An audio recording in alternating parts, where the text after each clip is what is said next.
What did you have for breakfast or dinner yesterday? More than you know. Picture this. The warm, fertile lands of Ghana, Kenya, or Zambia, where the sun kisses fields of millet and the earth cradles roots of cassava.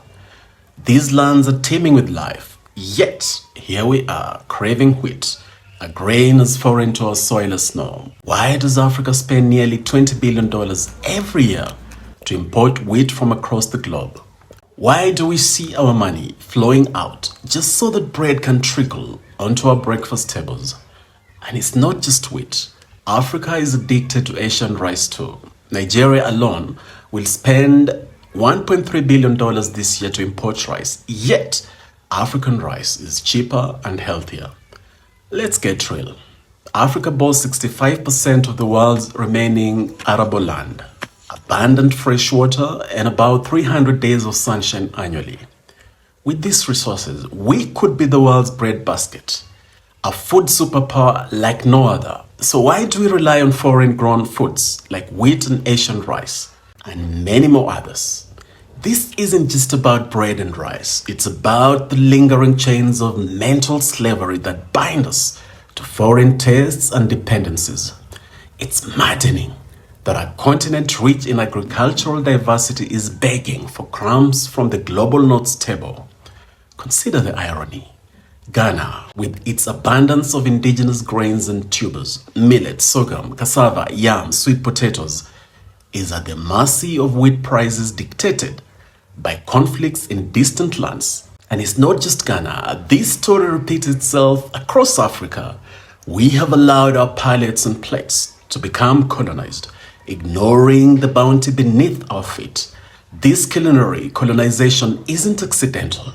It's the residue of a carefully orchestrated strategy spanning hundreds of years. The Portuguese introduced Asian rice to West Africa in the 16th century, starting the decline of African rice that had thrived for centuries in that region.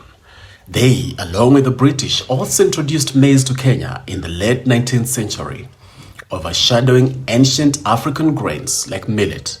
Today, Africa finds itself trapped in a web of wheat dependency, while parts of Europe, especially Eastern Europe, diversify their flour sources with rye and other grains. Meanwhile, we cling to the notion that bread must come from wheat alone.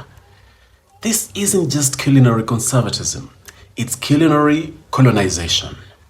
But the solution doesn't lie in distant wheat fields, it's in our own rich soil and in the innovative minds of our people.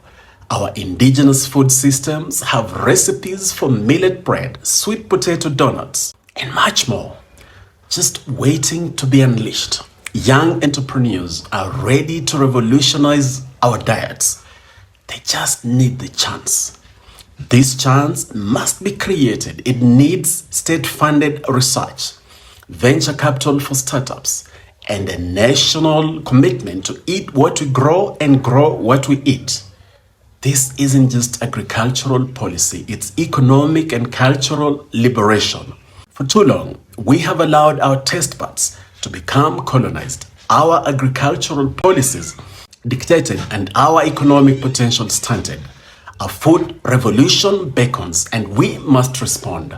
The time has come for Africa to reclaim its culinary heritage, to turn away from the wheat fields and others, and cultivate the rich diversity of our own lands, to create breads that reflect our soil, our climate, and our culture, to nourish our bodies with foods that are truly ours. This is the food revolution that Africa needs, one that will inject health not just into our bodies, but into our economies, cultures, and sense of self. It starts with something as simple as a loaf of bread, but has the potential to reshape our continent's future. The question isn't whether we can do this, it's whether we have the courage to break free from imposed tastes and rediscover the flavors of true independence. Our ancestors knew the power of food sovereignty. It's time we remember it too. Let's make bread not from borrowed wheat, but from the grains of our liberation. Let's feast not on the leftovers of colonial mentality, but on the rich harvest of African culinary tradition and innovation. This is our challenge, our opportunity, our destiny. The table is set. Will we take the rightful place at it? Let's keep this conversation going. Together, we can create a food revolution that nourishes not just our bodies, but our souls. Stay blessed and stay true to the flavors of Africa. Let's transform Africa together.